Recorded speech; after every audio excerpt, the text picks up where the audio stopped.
एक शरीफ नौजवान जिसे कदम कदम पर संसार किया गया। जालिम माशरे की नाइंसाफियों, करप्ट पुलिस और दौलतमंद बदमाशों ने उसे भी एक गुंडा बनने पर मजबूर कर दिया। और जब एक शरीफ इंसान जराइम पेशा बन जाए तो वो सब गुंडों से ज्यादा खतरनाक हो जाता है। एक बदकिस्मत नौजवान जिसे जुर्म की दलदल ने एक आतिशफशां बना दिया। बदले की आग में जलते एक शरीफ नौजवान की कहानी।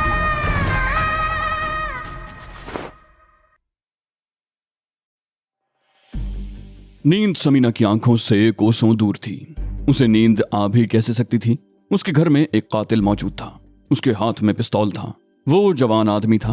अब तक उसने अगरचे वाकई कोई बदतमीजी नहीं की थी, लेकिन मर्द की नीयत का क्या भरोसा। उसके दिमाग में आंधियां सी चल रही थीं। सोना तो दरकनार, वो तो उसकी मौजूदगी में बिस्तर पर लेट भी नहीं सकती थी। शारिक के आने से पहले समीना उस कमरे में बैठी सुबह क्लास में दिए जाने वाले लेक्चर की तैयारी कर रही थी। उसका तरीकाकार यही था, सुबह कॉलेज में जिन मौजूआत पर लेक्चर देना होता, रात को वो उनकी स्टडी जरूर करती। लेकिन आज उसका सारा प्रोग्राम दरहम बरहम हो गया था। उसे शुबह ही नहीं बल्कि यकीन था कि ये खूनी सुबह उसे कॉलेज भी नहीं जाने देगा। वक्त की रफ्तार जैसे थम कर रह गई थी। लम्हे सदियां बनकर बीत रहे थे। वो बार बार दीवार गिर क्लॉक की तरफ देखती। हर मर्तबा उसे यूं लगता जैसे घड़ी की सुइयां आगे बढ़ना भूल गई हों। हालांकि ऐसा नहीं था। वक्त अपनी रफ्तार से गुजर रहा था। हर तरफ सन्नाटा और हू का आलम तारी था। दीवार गिर क्लॉक की टिक टिक के अलावा किसी किस्म की कोई आवाज सुनाई नहीं दे रही थी, और ये आवाज भी खामोश फजा में बड़ा पुरस्कार तासुर पैदा कर रही थी। समीना ने घड़ी की तरफ देखा। 4 बजने में चंद मिनट बाकी थे। उसने गर्दन घुमाकर दरवाजे की तरफ देखा। वो कुर्सी की पुश्त से टेक लगाए हुए था। उसकी आंखें बंद थीं। उसे सोते देखकर अचानक ही समीना के जहन में एक ख्याल उभरा और उसने फौरन ही उस पर अमल करने का फैसला कर लिया। वो बड़ी आहिस्तगी से अपनी जगह से उठी और नंगे पैर दबे कदमों से चलती हुई दरवाजे की तरफ बढ़ने लगी। दरवाजे के करीब पहुंचकर वो रुक गई। शारिक कुर्सी पर इस तरह टांगे फैलाए बैठा था कि रास्ता रुका हुआ था। समीना बेहिस्सो हरकत अपनी जगह पर खड़ी रही। उसने अपना सांस तक रोक रखा था और नजरें शारिक के चेहरे पर मरकूज थी। उसके दिल की धड़कन खतरनाक हद तक तेज हो गई थी। उसने बड़ी एहतियात से एक पैर शारिक की फैली हुई टांगों के ऊपर से दूसरी तरफ रखा, फिर दूसरा पैर उठाया। उसकी नजरें अब भी शारिक के चेहरे पर मरकूज थीं। वो बिल्ली की तरह निहायत दबे कदमों दूसरे कमरे के बाहर की तरफ निकलने वाले दरवाजे की तरफ चलने लगी। दरवाजे के करीब पहुंचकर उसने एक बार फिर पीछे मुड़कर देखा। शारिक की आंखें अब भी बंद थीं और उसकी पोजीशन में कोई फर्क नहीं आया था। उसने मुड़कर दरवाजे की चिटखनी पर हाथ रख दिया और उसे बड़ी आहिस्तगी से नीचे खींचने लगी। चिटखनी आवाज पैदा किए बगैर खुल गई। समीना ने एक मर्तबा फिर पीछे मुड़कर देखा। उसका दिल बड़ी शिद्दत से धड़क रहा था। उसने मुड़कर दरवाजे के हैंडल पर हाथ रख दिया। उस हैंडल में ऑटोमेटिक लॉक भी था, जिसे खोलने या बंद करने के लिए अंदर से किसी चाबी की जरूरत नहीं थी। सिर्फ छोटी सी नॉब को ऊपर उठाकर हैंडल घुमा देना था, जिससे दरवाजा खुल जाता। उसने नॉब पर अंगूठा रखा और उसे बड़ी आहिस्तगी से ऊपर उठाने लगी।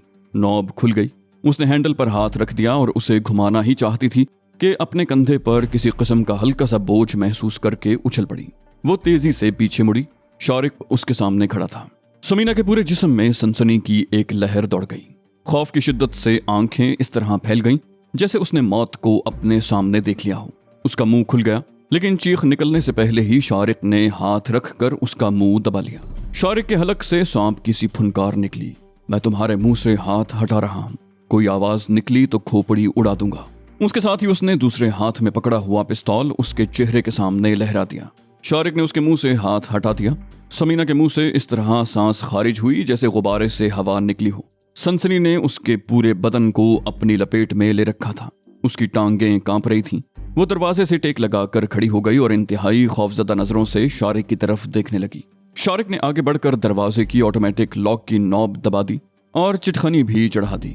शारिक ने उसके चेहरे पर नजरें जमाते हुए कहा, ऐसी कोई हरकत तुम्हें नुकसान पहुंचा सकती है।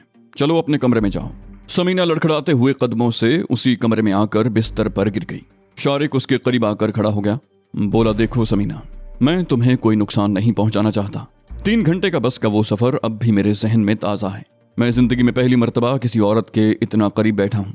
3 घंटों के उस सफर के दौरान तुम तो बस से उतर कर पीछे मुड़कर देखे बगैर तांगे में बैठ कर चली गई थी, और मैं देर तक वहां खड़ा उस रास्ते को तकता रहा था जिस तरफ तांगा गया था। कई रोज के बाद आज किस्मत मुझे तुम्हारे सामने ले आई है, लेकिन जिस तरह तुम्हारे सामने आया हूं, उस सूरत हाल के पेश नजर तुम तो क्या, दुनिया का कोई भी शख्स मुझसे नफरत कर सकता है। एक कातिल को घर में पनाह देना बिलाशुबा खतरनाक बात है, लेकिन मैं तुम पर पहले वाजे कर चुका हूं कि मैं फितरतन वो नहीं हूं जो इस वक्त तुम्हारे सामने हूं। मेरे दिल में तुम्हारी बहुत कदर है, मैं तुम्हें कोई नुकसान नहीं पहुंचाना चाहता, लेकिन इसका यह मतलब भी नहीं कि अगर तुम मेरी मौत का सामान करने की कोशिश करो तो मैं आंखें बंद किए खामोश बैठ रहूं। अब अगर तुमने इस किस्म की कोई हरकत की तो वो खामोश होकर मानी खेज अंदाज में पिस्तौल को उसके चेहरे के सामने हरकत देने लगा। समीना ने रो देने वाले लहजे में कहा, तुम यहाँ से चले क्यों नहीं जाते? खुदा के लिए चले जाओ यहाँ से। उसकी आंखों में आंसू तैर रहे थे। शारिक बोला, मैं जिंदगी भर तो यहाँ नहीं रह सकता, चला जाऊंगा, लेकिन हालात को जरा इस कदर साजगार तो होने दो कि मैं बाहर निकल सकूं।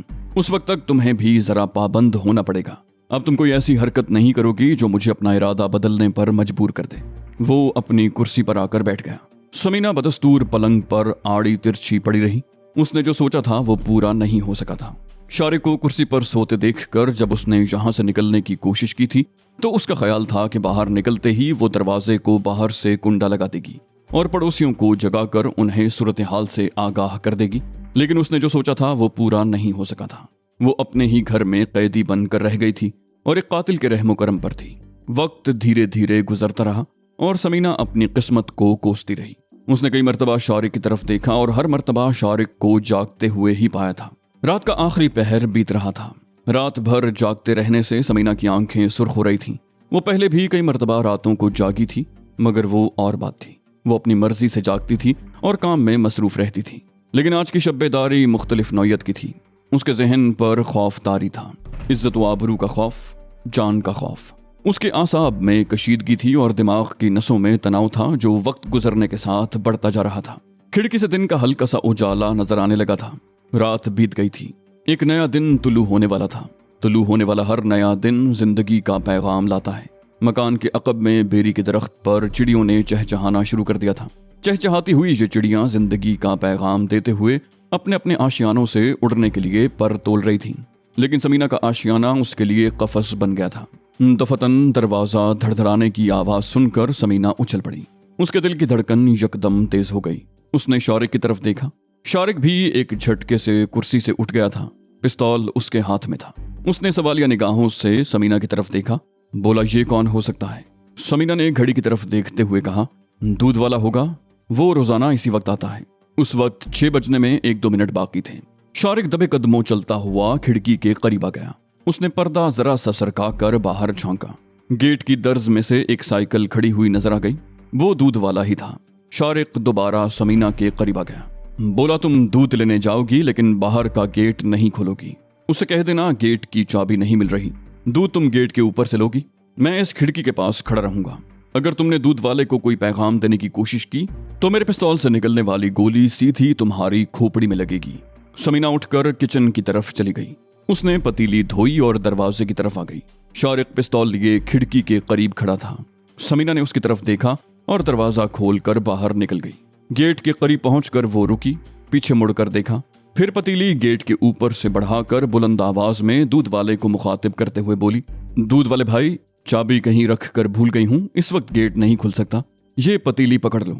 शारिक खिड़की के करीब खड़ा गहरी नजरों से गेट की तरफ देख रहा था। पतीली गेट के ऊपर से दूसरी तरफ गायब हो गई। कुछ ही देर के बाद गेट के ऊपर पतीली दोबारा नमूदार हुई।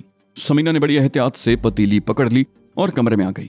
शारिक ने दरवाजा बंद कर दिया। समीना किचन में थी। शारिक मौके से फायदा उठाकर बाथरूम में घुस गया। उसने बाथरूम का दरवाजा खुला रखा और जल्दी से मुंह हाथ धोकर बाहर निकल आई। तकरीबन आधे घंटे के बाद समीना चाय बनाकर ले आई। उसने एक कप शारिक के हाथ में थमा दिया और दूसरा कप लेकर कमरे में आ गई। शारिक के होंठों पर खफीफ सी मुस्कुराहट थी, लेकिन दिल ही दिल में उसे अफसोस भी हो रहा था। वो इस हकीकत से बखूबी आगाह था कि उसकी वजह से समीना शदीद कर्ब में मुब्तला थी, लेकिन इसमें खुद शारिक का भी कोई कसूर नहीं था। ये महज इत्तेफाक था कि वो पुलिस से बचने के लिए जिस घर में दाखिल हुआ था वो समीना का घर था। वो उसे कोई नुकसान नहीं पहुंचाना चाहता था, बल्कि वो तो उसे अपनी खुशकिस्मती समझता था कि किस्मत दोबारा उसे समीना के सामने ले आई थी। बस में एक ही सीट पर 3 घंटे के सफर के बाद समीना जब उससे कोई बात किए बगैर तांगे पर बैठकर चली गई थी तो वो दिल महसूस कर रह गया था। उसने औरत को हमेशा माँ और बहन के रूप में देखा था। 12 साल की उम्र तक वो माँ की ममता से बहरामंद होता रहा था। जेल से आने के बाद उसने मरियम और रजिया को देखा था। मरियम ने उसे माँ की ममता दी थी और रजिया ने बहन का प्यार। लेकिन समीना से मुलाकात के बाद उसे एहसास हुआ था कि मर्द और औरत के दरमियान कोई और रिश्ता भी होता है। वो इतने दिनों तक समीना के लिए सीने में एक कसक सी महसूस करता रहा था और अब किस्मत उसे समीना के सामने लाई भी थी तो इस रूप में कि समीना उससे नफरत करने में हक बजानिब थी। लेकिन वो नहीं चाहता था कि समीना के दिल में उसके लिए ये नफरत बरकरार रहे। 7:30 बजे के लगभग समीना ने नाश्ता बनाकर उसके सामने रख दिया। शारिक ने सवालिया निगाहों से उसकी तरफ देखा। बोला, तुम नाश्ता नहीं करोगी? समीना ने जवाब दिया, मुझे भूख नहीं है। तुम जो कुछ भी कर रहे हो वो अच्छा नहीं कर रहे। मान लिया कि तुम बहुत शरीफ आदमी हो, लेकिन शायद तुम्हें इस बात का एहसास नहीं कि औरत की तरफ एक मर्तबा उंगली उठ जाए तो वो किसी को मुंह दिखाने के काबिल नहीं रहती। शारिक ने जवाब दिया, लेकिन मैंने तो कुछ नहीं किया तुम्हारे साथ। समीना बोली, इससे ज्यादा और क्या कर सकते हो? तुम एक कत्ल करके भागे हो, पुलिस तुम्हारी तलाश में है और तुम मेरे घर में मौजूद हो। अगर किसी को ये पता चल जाए कि मैंने एक कातिल को अपने घर में पनाह दे रखी है तो क्या मैं किसी को मुंह दिखाने के काबिल रहूंगी? क्या पुलिस मुझे भी सलाखों के पीछे नहीं पहुंचा देगी? शारिक ने उसकी तरफ देखते हुए कहा, पनाह देने और यरगमाल बनाए जाने में बड़ा फर्क होता है मिस समीना। मैंने तुम्हें गन पॉइंट पर खामोश रहने पर मजबूर कर रखा है और तुम्हारा इसमें कोई कसूर नहीं है। तुम मेरा हुक्म मानने पर मजबूर हो। समीना बोली, लेकिन तुम यहाँ से चले क्यों नहीं जाते? शारिक बोला, चला जाऊंगा। दिन की रोशनी में मोहल्ले का कोई आदमी मुझे तुम्हारे घर से निकलते हुए देखेगा तो क्या सोचेगा? समीना बोली, दिन निकल आया है, पड़ोस वालों से मेरा मिलना मिलाना है। उनको जब पता चलेगा कि मैं आज कॉलेज नहीं गई तो किसी न किसी घर की कोई औरत यहाँ जरूर आएगी। और तुम? शारिक ने उसकी बात काट दी। बोला, तुम किसी को अंदर नहीं बुलाओगी, जो भी आएगा उसे बाहर ही से टरखा दोगी। शारिक ने उठकर तमाम खिड़कियों के पर्दे बराबर कर दिए ताकि बाहर से किसी को पता न चल सके कि घर के अंदर कोई मौजूद है या नहीं। समीना कुर्सी पर खामोश बैठी ये सब कुछ देख रही थी। रात भर जागते रहने से उसकी आंखें सुर्ख हो रही थीं और चेहरा सुता हुआ था। शारिक भी रात भर जागता रहा था। उसकी आंखें भी सुर्ख हो रही थीं, लेकिन उसके चेहरे पर थकन के कोई आसार दिखाई नहीं दे रहे थे। 10:30 बजे के करीब कॉल बेल की आवाज सुनकर वो दोनों उछल पड़े। शारिक एक झटके से उठकर खड़ा हो गया। उसके दाएं हाथ में पिस्तौल था। वो दबे कदमों चलता हुआ खिड़की के करीब आ गया और पर्दे का कोना सरकाकर बाहर देखने लगा। गेट के सामने एक बारिश अधेड़ उम्र आदमी खड़ा था। उसके सर पर पुरानी सी जनाह कैप थी। उसके करीब ही एक साइकिल भी खड़ी थी। शारिक ने समीना को इशारा किया। वो छोटे छोटे कदम उठाती उसके करीब आई। शारिक ने बाहर की तरफ इशारा करते हुए सरगोशी की। ये कौन आदमी है? समीना ने बाहर झांकते हुए कहा, ये हमारे कॉलेज का चपरासी है। शारिक बोला, इसे जाकर पूछो ये क्यों आया है। गेट खोलने या उसे अंदर बुलाने की जरूरत नहीं है, वरना। शारिक ने जुमला अधूरा छोड़ दिया। इस वरना में जो धमकी छुपी हुई थी उसे समीना भी अच्छी तरह समझती थी। समीना दरवाजा खोलकर बाहर के गेट के करीब आ गई। उसने चपरासी से 1 मिनट तक कोई बात की और फिर अंदर आ गई। उसने मेज पर किताबों के नीचे रखा हुआ एक रजिस्टर उठाया, उसे खोलकर देखा और शारिक की तरफ देखते हुए फिर बाहर निकल गई। उसे वापस आने में ज्यादा देर नहीं लगी थी। शारिक ने दरवाजा बंद कर दिया। उसने चपरासी के बारे में कुछ पूछने की जरूरत महसूस नहीं की। समीना अपने कमरे में आकर बिस्तर पर गिर गई। उसकी आंखों में आंसू थे। वो अपने आप को पूरी तरह बेबस महसूस कर रही थी। इस दौरान उसने 1-2 मरतबा शारिक की तरफ देखा था। शारिक बदस्तूर कुर्सी पर बैठा हुआ था। उसके चेहरे पर अब थकन के आसार नजर आना शुरू हो गए थे। वो कभी ऊँघने लगता और कभी संभल कर सर को हल्के हल्के झटके देने लगता। समीना के आसाब भी अब जवाब देने लगे थे। उसका दिमाग सुन्न हो रहा था। नींद का गलबा बढ़ रहा था। उसकी पलकें बार बार झुक रही थी। उसे बड़ी शिद्दत से नींद आ रही थी, मगर वो सोना नहीं चाहती थी। आधा घंटा और गुजर गया। उसने सर झटकते हुए शारिक की तरफ देखा। वो सर को कुर्सी की पुश्त पर टिकाए ऊँघ रहा था। उसका एक हाथ नीचे लटका हुआ था, दूसरा हाथ गोद में था। पिस्तौल भी गोद में रखा हुआ था। समीना एक झटके से उठकर खड़ी हो गई। उसने एक मर्तबा फिर किस्मत आजमाने का फैसला किया।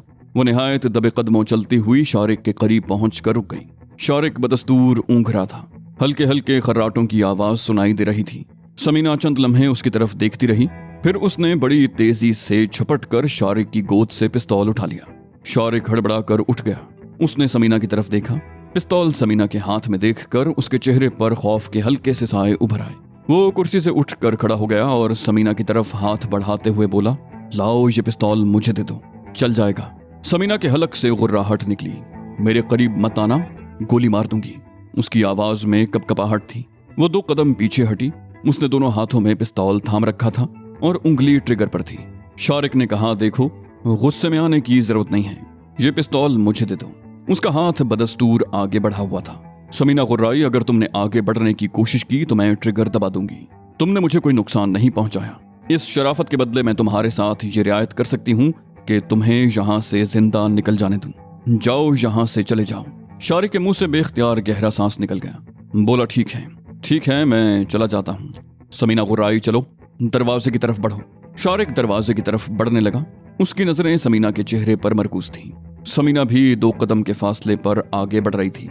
शारिक ने दरवाजे के करीब पहुंचकर एक हाथ ऊपर वाली चिटखनी की तरफ बढ़ा दिया।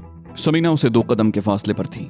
वो मुतमईन हो गई थी कि ये बला अब उसके सर से टलने वाली है। शारिक ने चिटखनी पर हाथ रखा, लेकिन फिर बड़ी तेजी से मुड़कर उसने समीना के हाथों में पकड़े हुए पिस्तौल पर जोरदार ठोकर मारी। समीना के लिए यह हमला अगरचे बिल्कुल गैर मुतवक्के था, लेकिन पिस्तौल पर उसकी गिरफ्त खासी मजबूत थी। पिस्तौल तो उसके हाथ से नहीं छूटा, अलबत्ता वो लड़खड़ा कर रह गई। उसके साथ ही उसके मुंह से हल्की सी चीख भी निकल गई। शारिक ने बरकी सूरत का मुजाहरा करते हुए उसके पिस्तौल वाले हाथ पर हाथ डाल लिया और पिस्तौल छीनने की कोशिश करने लगा। इस कशमकश में ट्रिगर दब गया। गोली छत में लगी। शारिक ने एक झटके से समीना के हाथ से पिस्तौल छीन लिया और उसे धक्का देकर फर्श पर गिरा दिया।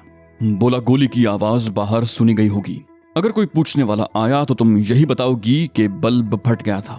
अब मैं तुम्हारा कोई लिहाज नहीं करूंगा। शारिक ने उसे छोड़ दिया। समीना फर्श पर पड़ी उसकी तरफ देखती रही। उसकी नजरों से चिंगारियां सी फूटती हुई महसूस हो रही थीं। फिर वो एक झटके से उठकर खड़ी हो गई। वो गुर्राई, मैं तुम्हें छोड़ूंगी नहीं, तुम अपनी इस हरकत पर पछताओगे। शारिक बोला, मैं ऐसा कोई काम नहीं करता जिस पर मुझे पछताना पड़े। वो मजीद कुछ कहना ही चाहता था कि कॉल बेल की आवाज गूंज उठी। वो समीना की तरफ देखने लगा। बोला, तुम इस दरवाजे की दहलीज से बाहर कदम नहीं रखोगी। दरवाजे में ही खड़ी होकर बात करो। कोई गलत हरकत या कोई इशारा तुम्हारी मौत का बायस बन सकता है। समीना ने दरवाजा खोल दिया और गेट की तरफ देखने लगी। शारिक उसके करीब ही दरवाजे की आड़ में पिस्तौल लिए खड़ा था। समीना ने ऊंची आवाज में पूछा, कौन है? बाहर खड़े हुए आदमी ने पूछा, समीना बहन, इस तरफ से कोई आवाज आई थी जैसे गोली चली हो, खैर तो है? समीना बोली, कुछ नहीं भाई साहब, किचन का बल्ब फ्यूज हो गया था। मैंने दोबारा बल्ब लगाकर स्विच ऑन किया था कि बल्ब एक धमाके से फट गया। बाहर से उस आदमी ने पूछा, आज आप कॉलेज नहीं गई, तबीयत तो ठीक है?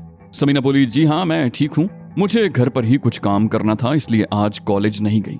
बाहर खड़े हुए आदमी ने 1-2 और बातें पूछी और फिर चला गया। शारिक ने पिस्तौल से समीना को इशारा किया। उसने दरवाजा बंद कर दिया। शारिक ने कहा, किचन में चलो, मुझे भूख लग रही है, कुछ खाने को दो। समीना ने गुर्राते हुए कहा, खाने को कुछ नहीं है घर में। शारिक के लहजे में गुर्राहट थी। बोला, तुम महज हवा खाकर जिंदा हो या छड़े मर्दों की तरह किसी होटल में जाकर खाना खाती हो? चलो आगे बढ़ो। समीना खा जाने वाली नजरों से उसकी तरफ देखती हुई किचन में आ गई। उसने कनस्तर में से आटा निकालकर गूंधा और फ्रिज में से कल रात का बचा हुआ सालन निकाल लिया। चूल्हा जलाकर पतीली ऊपर रखी और मुड़कर शारिक की तरफ देखने लगी। वो किचन के दरवाजे पर खड़ा था। सालन गर्म होने के बाद उसने पतीली उतार कर तवा चूल्हे पर रख दिया और रोटियां पकाने लगी। शारिक दरवाजे में खड़ा उसे देखता रहा। तकरीबन 20 मिनट के बाद समीना ने खाना निकाल कर मेज पर रख दिया। शारिक ने कुर्सी पर बैठते हुए कहा, तुम नहीं खाओगी? समीना ने तड़ से जवाब दिया, मुझे भूख नहीं है। शारिक उसके चेहरे पर नजरें जमाते हुए बोला, देखो समीना, मैं तुम्हारा दुश्मन नहीं हूँ, मुझे तुमसे कोई अदावत नहीं है। मुझे हालात ने ऐसा तर्ज अमल इख्तियार करने पर मजबूर किया हुआ है और इसका मुझे अफसोस है, लेकिन तुम खाना पीना छोड़कर अपने साथ दुश्मनी कर रही हो, बीमार पड़ जाओगी। चलो बैठो, खाना खाओ। तुमने सुबह नाश्ता भी नहीं किया और जब तक तुम खाना नहीं खाओगी मैं भी नहीं खाऊंगा। समीना चंद लम्हे अजीब सी निगाहों से उसकी तरफ देखती रही, फिर उसके सामने दूसरी कुर्सी पर बैठ गई और खाने की तरफ हाथ बढ़ा दिया। शारिक के होंठों पर खफीफ सी मुस्कुराहट आ गई। उसने भी खाने की तरफ हाथ बढ़ा दिया। 3 बज रहे थे। खाना खाने के बाद तो शारिक को यूं महसूस होने लगा था जैसे उसके जिस्म से जान निकली जा रही हो। बेपनाह सुस्ती हो रही थी। नींद के बोझ से आंखें बंद हुई जा रही थी। गंदम का खुमार अपना रंग दिखाने लगा था। वो आंखें खुली रखने की पूरी कोशिश कर रहा था, मगर किसी ने ठीक ही तो कहा था कि नींद तो सूली पर भी आ जाती है। उसकी आंखें भी बंद हो गईं और वो बाकायदा हल्के हल्के खर्राटे लेने लगा। समीना भी अपने पलंग पर बैठे बैठे ऊँघ रही थी। फिर दफतन एक हल्की सी आवाज सुनकर वो चौंक गई। यूं लगा था जैसे कोई चीज जमीन पर गिरी हो। उसने दरवाजे की तरफ देखा। शारिक कुर्सी पर बैठा सो रहा था। उसके दोनों हाथ पहलुओं में लटके हुए थे और पिस्तौल कुर्सी के करीब फर्श पर पड़ा था। समीना ने उसके हाथ से पिस्तौल गिरने की हल्की सी आवाज सुनी थी। वो अपनी जगह बैठी चंद लम्हे उसकी तरफ देखती रही, फिर उठकर दबे कदमों चलती हुई शारिक की कुर्सी के करीब पहुंच गई। वो झुककर पिस्तौल उठाना ही चाहती थी कि रुक गई। उसकी नजरें शारिक के चेहरे पर जम गईं। न जाने क्या बात थी कि शारिक का चेहरा देखकर उसके दिमाग को एक झटका सा लगा। उसे शारिक के चेहरे पर एक अजीब सी मासूमियत नजर आई। ये कातिल का चेहरा नहीं था, ना ही उस शख्स का चेहरा था जिसने गुज़श्ता रात से उसका जीना हराम कर रखा था। समीना को बस में शारिक से पहली मुलाकात याद आ गई। वो एक तालीम याफ्ता और मुहज्जब नौजवान था। वो गुज़श्ता रात से उसकी यरगमाल बनी हुई थी। वो अगर चाहता तो उसके साथ कुछ भी कर सकता था, लेकिन अब तक उसने बड़ी शराफत का मुजाहरा किया था। क्या ऐसा मासूम सूरत नौजवान कातिल हो सकता है? ये सवाल बार बार समीना के जहन में गूंज रहा था। हो सकता है उसने अपने बारे में जो कहानी सुनाई हो वो महज अफसाना हो। समीना ये सब कुछ सोच ही रही थी कि कॉल बेल की आवाज सुनकर उछल पड़ी। उसने शारिक की तरफ देखा। वो गालिबन गहरी नींद में था। घंटी की आवाज का उस पर कोई असर नहीं हुआ था। दूसरे ही लम्हे समीना तेज तेज कदम उठाती हुई दरवाजे की तरफ बढ़ गई।